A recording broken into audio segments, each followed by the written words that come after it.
ಸ್ವರ್ಣಗಿರಿ estate ರಹಸ್ಯ ಸಂಚಿಕೆ 1. ಮುಂಜಾನೆ ತಡವಾಗಿ ಎದ್ದ ಕಥೆಯ ನಾಯಕಿ ಮೆಲ್ಲನೆ ಕಣ್ತೆರೆದಾಗ ತನ್ನ ಐಫೋನ್ ಕೆಳಗಿದ್ದ ಒಂದು ಪತ್ರ ಗಾಳಿಯಲ್ಲಿ ಹಾರಾಡುತ್ತಿರುವುದನ್ನು ನೋಡಿ, ಏನಿದು, ಫೋನ್ನ ಒಂದು ಕ್ಷಣ ಕೂಡ ಬಿಡದೆ ಪ್ರತಿಯೊಂದಕ್ಕೂ ಮೊಬೈಲ್ ಫೋನ್ ಮೇಲೆ ಡಿಪೆಂಡ್ ಆಗಿರೋ ಈ ಕಾಲದಲ್ಲಿ ಯಾರೋ ಲೆಟರ್ ಬರೆದಿರೋ ಹಾಗಿದೆಯಲ್ಲ ಎಂದುಕೊಳ್ಳುತ್ತಾ ಕುತೂಹಲದಿಂದ ಆ ಲೆಟರನ್ನು ತೆಗೆದುಕೊಂಡು ಓದಲು ಶುರು ಮಾಡುತ್ತಾಳೆ. ಪ್ರಣತಿ, ಈ 2 ವರ್ಷದ ಪ್ರೀತಿಯಲ್ಲಿ ಹಿಂದೆಂದೂ ನಿನ್ನ ವಿಷಯಕ್ಕೆ ಬಾರದ ನೋವಿನ ಕಣ್ಣೀರು ಇಂದೇಕೋ ಬೇಡವೆಂದರೂ ತಡೆಯಿಲ್ಲದೆ ಸುರಿಯುತ್ತಿದೆ. ನಿನ್ನ ಜೊತೆ ಕಳೆದ ಸಿಹಿ ಕ್ಷಣಗಳು, ಹಿತವಾದ ಮಾತುಗಳು, ನವಿರಾದ ಸನಿಹವನ್ನು ಮರೆಯಲೂ ಆಗದೆ, ನೆನಪಿಸಿಕೊಳ್ಳಲೂ ಆಗದೆ ಈ ಜೀವ ಕೊರಗುತ್ತಿದೆ. ಮನೆಗೆ ಜವಾಬ್ದಾರಿಯುತ ಮಗನಾಗಿ ಯೋಚಿಸಿದರೆ ಈ ನನ್ನ ನಿರ್ಧಾರ ಸರಿ ಎನಿಸುತ್ತಿದೆ. ಆದರೆ ನನ್ನ ಕೊನೆಯುಸಿರಿರುವವರೆಗೂ ನಿನ್ನ ಪರಿಶುದ್ಧ ಪ್ರೀತಿಗೆ ಅನ್ಯಾಯ ಮಾಡಿದ ನಾನು ಮಹಾ ಮೋಸಗಾರನಾಗಿಯೇ ಉಳಿದು ಬಿಡುವೆನು. ಈ ಮೋಸದಲ್ಲಿ ನನ್ನದೇನು ತಪ್ಪಿಲ್ಲ ಎಂದು ಹೇಳಿ ಜಾರಿಕೊಳ್ಳಲಾರೆನು. ಆದರೆ ನನ್ನ ಮದುವೆಯ ನಿರ್ಧಾರದಲ್ಲಿ ನನ್ನ ಅಭಿಪ್ರಾಯ ಯಾರಿಗೂ ಬೇಕಿಲ್ಲ. ನನ್ನ ಮದುವೆ ಕೇವಲ ಮನೆಯವರ ಗೌರವ ಪ್ರತಿಷ್ಠೆಯಷ್ಟೇ. ಮನೆಯ ಮಗನಾಗಿ ನಾನದನ್ನು ಉಳಿಸಿಕೊಡುವುದಷ್ಟೇ ನನ್ನ ಕರ್ತವ್ಯವಾಗಿದೆ. ಸಾಧ್ಯವಾದರೆ ದಯವಿಟ್ಟು ನನ್ನನ್ನು ಕ್ಷಮಿಸಿಬಿಡು. ನನ್ನ ಪ್ರೀತಿ, ನಾನು ಮಾಡಿದ ಆಣೆ ಪ್ರಮಾಣಗಳನ್ನು ನಾನೇ ಮುರಿದು ನಿನ್ನಿಂದ ದೂರ ಹೋಗುತ್ತಿರುವೆನು. ಕೊನೆಗೊಂದು ಭಿನ್ನಹ ಪ್ರಣತಿ. ನಿನ್ನ ಪ್ರೀತಿಗೆ ಮೋಸ ಮಾಡಿದ ಈ ಮೋಸಗಾರನಿಗಾಗಿ, ಈ ಪಾಪಿಗಾಗಿ ಒಂದೇ ಒಂದು ಕಣ್ಣ ಹನಿಯನ್ನು ನೀ ಹಾಕಬೇಡ. ಅದಕ್ಕೂ ನಾನು ಯೋಗ್ಯನಲ್ಲ. ಮೊದಲೇ ನಿನ್ನ ನಿರ್ಮಲ ಪ್ರೀತಿಗೆ ಮೋಸ ಮಾಡಿ ಅರ್ಧ ಸತ್ತಿ ಹೋಗಿರುವೆನು. ಪುನಃ ನೀ ಹಾಕುವ ಕಣ್ಣೀರಿಗೂ ನಾನೇ ಕಾರಣವೆಂದು ಅರಿತರೆ ನಾ ಪೂರ್ತಿ ಸತ್ತೇ ಬಿಡುವೆನು. ಪ್ರಣತಿ, ಸಾಧ್ಯವಾದರೆ ನನ್ನ ತಪ್ಪನ್ನು ಕ್ಷಮಿಸುವ ಮನಸ್ಸು ಮಾಡು. ಇಂತಿ ನಿನ್ನ ಪ್ರೀತಿಗೆ ವಿಶ್ವಾಸದ್ರೋಹ ಮಾಡಿದ ವಿಶ್ವಾಸ್. ಪತ್ರವನ್ನು ಓದಲು ಶುರು ಮಾಡಿದಾಗ ಇದ್ದ ಕುತೂಹಲ, ಖುಷಿ ಪತ್ರದ ಶುರುವಿನಲ್ಲೇ ಕಣ್ಣೀರ ಹನಿಯಾಗಿ ಜಾರಿ ಹೋಗಿತ್ತು. ಆಗಾಗ ಕಣ್ಣೀರಿನಿಂದ ಮಂಜಾಗಿ ಪತ್ರದಲ್ಲಿ ಬರೆದಿರುವುದು ಕಾಣದೇ ಇದ್ದಾಗ ಪದೇ ಪದೇ ಕಣ್ಣೊರೆಸಿಕೊಂಡು ಓದುತ್ತಿದ್ದ ಪ್ರಣತಿಗೆ ಈ ಕಾಗದ ಅವಳ ಮನಸ್ಸನ್ನು ಚೂರು ಚೂರು ಮಾಡಿದ ಅನುಭವವಾಗುತ್ತಿತ್ತು. ಪ್ರಣತಿ, ನಮ್ಮ ಕಥೆಯ ನಾಯಕಿ, ತುಮಕೂರಿನಲ್ಲಿ ಓದಿ ಬೆಂಗಳೂರಿನಲ್ಲಿ ಕೆಲಸ ಗಿಟ್ಟಿಸಿಕೊಂಡು 4 ವರ್ಷಗಳಿಂದ ಬೆಂಗಳೂರಿನ ಒಂದು ಪ್ರತಿಷ್ಠಿತ ಕಂಪನಿಯಲ್ಲಿ ಶುರುವಿನಲ್ಲಿ ಚಿಕ್ಕ ಕೆಲಸ ಮಾಡಿಕೊಂಡು ನಂತರದಲ್ಲಿ ತನ್ನ ಪ್ರತಿಭೆ ಶ್ರಮದ ಫಲವಾಗಿ ಬೇಗನೆ ಒಳ್ಳೆಯ ಸ್ಥಾನ ಪಡೆದುಕೊಂಡು ಬೆಂಗಳೂರು, ಫಾರಿನ್ ಮೀಟಿಂಗ್ ಅಂತ ಓಡಾಡಿಕೊಂಡಿದ್ದ ಹುಡುಗಿ. ಕುಟುಂಬವೆಲ್ಲ ತುಮಕೂರಿನಲ್ಲಿ ಸೆಟಲ್ ಆಗಿದ್ದರಿಂದ ಸ್ನೇಹಿತೆಯೊಂದಿಗೆ ಕಂಪನಿಯವರು ನೀಡಿದ್ದ ರೂಮಲ್ಲಿ ಗೆಳತಿಯೊಂದಿಗೆ ಇದ್ದುಕೊಂಡು ಕೆಲಸ ಮಾಡುತ್ತಿದ್ದಳು. ಈ 2 ವರ್ಷಗಳ ಹಿಂದೆ ಪರಿಚಯವಾಗಿದ್ದ ತನ್ನ ಕೊಲೆಗಾಗಿದ್ದ ವಿಶ್ವಾಸ್ನ ಪ್ರೀತಿಯಲ್ಲಿ ಬಿದ್ದಿದ್ದಳು. ಪ್ರಣತಿ ತನ್ನ ಮನೆಯಲ್ಲಿ ಮದುವೆಗೆಂದು ಹುಡುಗನನ್ನು ಹುಡುಕುತ್ತಿರುವುದನ್ನು ವಿಶ್ವಾಸ್ ಬಳಿ ಹೇಳಿ, ನಾನು ಈ 1 ವಾರ ಫಾರಿನ್ ಮೀಟಿಂಗ್ ಮುಗಿಸಿ ಬರುವುದರೊಳಗೆ ನೀನು ನಿನ್ನ ಮನೆಯವರೊಂದಿಗೆ ನಮ್ಮ ಪ್ರೀತಿ ವಿಷಯ ಮಾತನಾಡಿರು ಎಂದು ಹೇಳಿದ್ದಕ್ಕೆ ವಿಶ್ವಾಸ್ ವಾರದ ನಂತರ ಅವನ ಮನೆಯವರ ಉತ್ತರವನ್ನು ಕಾಗದದಲ್ಲಿ ಬರೆದು ತಿಳಿಸಿರುತ್ತಾನೆ. ಅನಿರೀಕ್ಷಿತವಾಗಿದ್ದ, ತಾನೆಂದೂ ಊಹಿಸದ ಈ ಉತ್ತರ ಪ್ರಣತಿಯನ್ನು ಕುಗ್ಗಿಸಿ ನೋಯಿಸುತ್ತಿದೆ. ಬೇಸರದಿಂದ ಅತ್ತು ಸುಸ್ತಾಗಿ ಹಾಗೆ ಟೇಬಲ್ ಮೇಲೆ ಮಲಗುತ್ತಾಳೆ. ಆಗಲೇ ಬಂದ ನೇಹ ತನ್ನ ಗೆಳತಿಯ ಸ್ಥಿತಿ ನೋಡಿ ಸಮಾಧಾನ ಮಾಡಲು ಅವಳ ಹೆಸರಿಡಿದು ಕರೆಯುತ್ತಾಳೆ. ಪ್ರಣತಿ ತನ್ನ ಬೇಸರಕ್ಕೆ ಸಾಂತ್ವನವನ್ನು ಬಯಸುತ್ತಿದ್ದವಳ ಹಾಗೆ ನೇಹ ಕಡೆ ತಿರುಗಿ ಅಳುತ್ತಾ ತಬ್ಬಿಕೊಳ್ಳುತ್ತಾಳೆ. ದುಃಖಿಸುತ್ತಲೇ ಏನೇನೋ ತೊದಲುತ್ತಾ ಮಾತನಾಡುತ್ತಿದ್ದವಳನ್ನು ನೇಹ ಅವಳ ಬೆನ್ನು ಸವರುತ್ತಾ ಸಮಾಧಾನ ಮಾಡುತ್ತಿದ್ದಳು. ಸಮಾಧಾನ ಮಾಡ್ಕೋ ಪ್ರಣತಿ, ನಂಗೆಲ್ಲ ವಿಷಯ ಗೊತ್ತಿದೆ. ಆ ವಿಶ್ವಾಸ್ ನೆನ್ನೆನೇ ಈ ಲೆಟರ್ ನಂಗೆ ಕೊಟ್ಟ. ನಿಂಗೆ ಕೊಡೋದಿಕ್ಕೆ ಹೇಳ್ದ. ನಾನು ನೆನ್ನೆನೇ ಓದಿದ್ದೀನಿ. ನೀನು ಓದ್ಲಿ ಅಂತಾನೆ ನಾನು ನಿನ್ನ ಫೋನ್ ಕೆಳಗೆ ಇಟ್ಟು ಹೊರಗಡೆ ಹೋಗಿದ್ದೆ. ಆಗ ಪ್ರಣತಿ ನೋಡ್ದ ನೇಹ ಎಷ್ಟು ಈಸಿಯಾಗಿ ಮರೆತ್ಬಿಡು, ಕ್ಷಮಿಸ್ಬಿಡು ಅಂತ ಹೇಳಿ ಪತ್ರ ಬರೆದಿದ್ದಾನೆ ಅಂತ.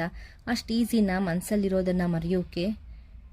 ಪ್ರಣತಿ, ಸಮಾಧಾನ ಮಾಡ್ಕೊ. ನೀನು ಈ ಥರ ರಿಯಾಕ್ಟ್ ಮಾಡ್ತೀಯ ಅಂತಾನೆ ಅವನು ನಿನ್ನ ಫೇಸ್ ಮಾಡೋಕೆ ಧೈರ್ಯ ಇಲ್ಲದೆ ಈ ಥರ ಪತ್ರ ಬರೆದು ಕೊಟ್ಟಿರೋದು. ನೀನಿವತ್ತು ಆಫೀಸಿಗೆ ಬಂದರೆ ಅವನ ಜೊತೆ ಮಾತಾಡಬಹುದು.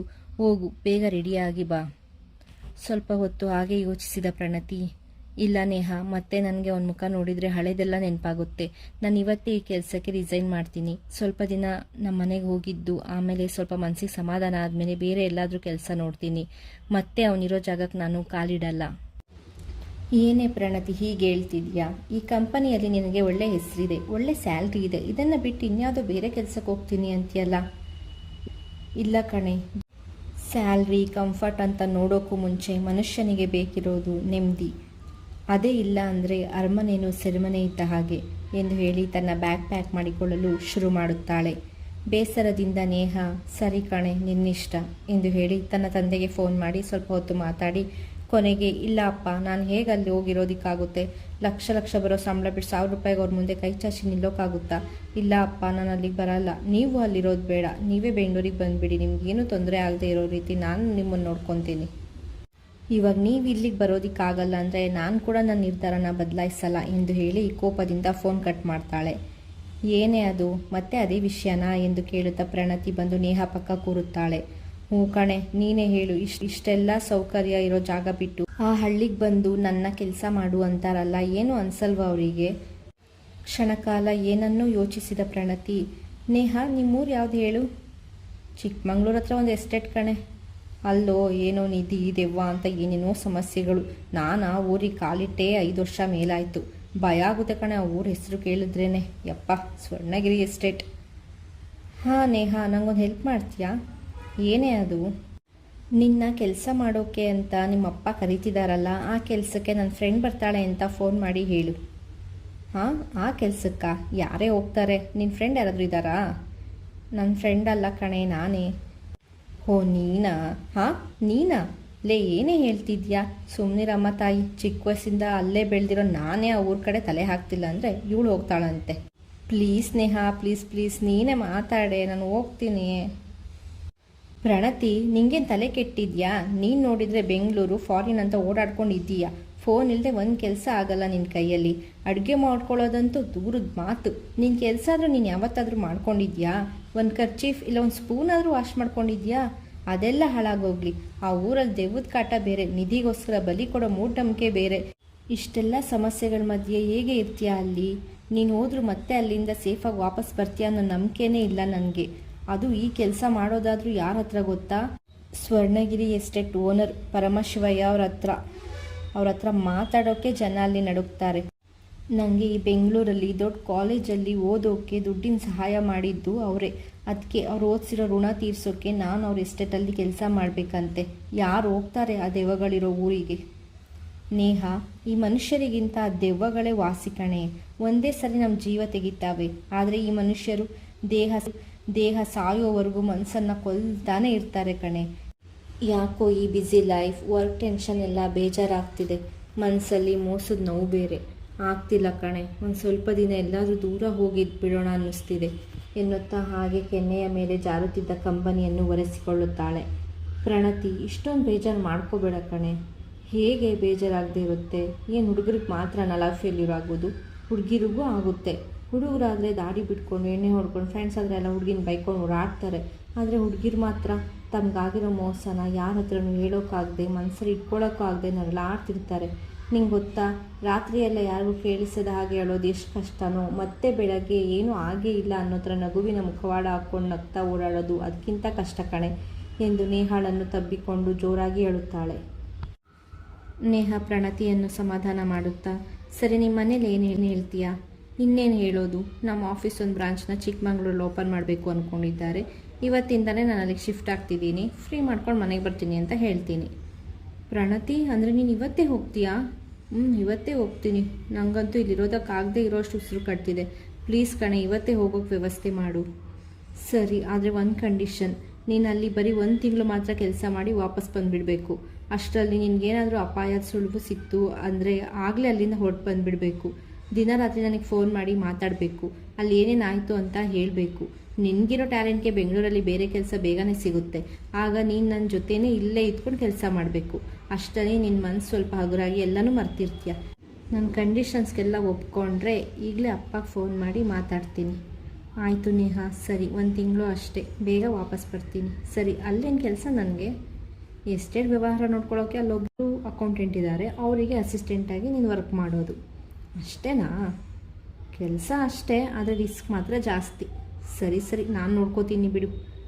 ಪ್ರಣತಿ, ನೀನು ಶಾರ್ಟ್ ಡ್ರೆಸ್ ಜೀನ್ಸ್ ಟಾಪ್ ಎಲ್ಲ ಅಲ್ಲಿ ಹಾಕೊಳ್ಳೋ ಹಾಗಿಲ್ಲ. ಸೀರೆ ಸಲ್ವಾರ್ ಅಷ್ಟೇ ಅಲ್ಲಿ ಹಾಕೋಬೇಕು. ನೈಟ್ ಬಸ್ ಟಿಕೆಟ್ ಬುಕ್ ಮಾಡ್ತೀನಿ. ನೀನು ಆರಾಮಾಗಿ ಮಲ್ಕೊಂಡು ಬೆಳಗ್ಗೆ 7 ಅಷ್ಟರಲ್ಲಿ ಚಿಕ್ಕಮಂಗ್ಳೂರಲ್ಲೇ ಇರ್ತೀಯ. ಅಲ್ಲಿಂದ ಒಂದು ಬಸ್ ಹತ್ಕೊಂಡು ಸ್ವರ್ಣಗಿರಿ ಎಸ್ಟೇಟ್ ಅಂತ ಹೇಳಿದರೆ ಅವ್ರು ಕರ್ಕೊಂಡು ಹೋಗ್ತಾರೆ. ಅಲ್ಲಿಂದ 4-5 ಕಿಲೋಮೀಟ್ರ್ ನೆಡ್ಕೊಂಡು ಹೋಗಬೇಕು. ನಾನು ಅಪ್ಪಂಗೆ ಹೇಳ್ತೀನಿ, ನಿನ್ನ ಬಂದು ಪಿಕ್ ಮಾಡ್ತಾರೆ.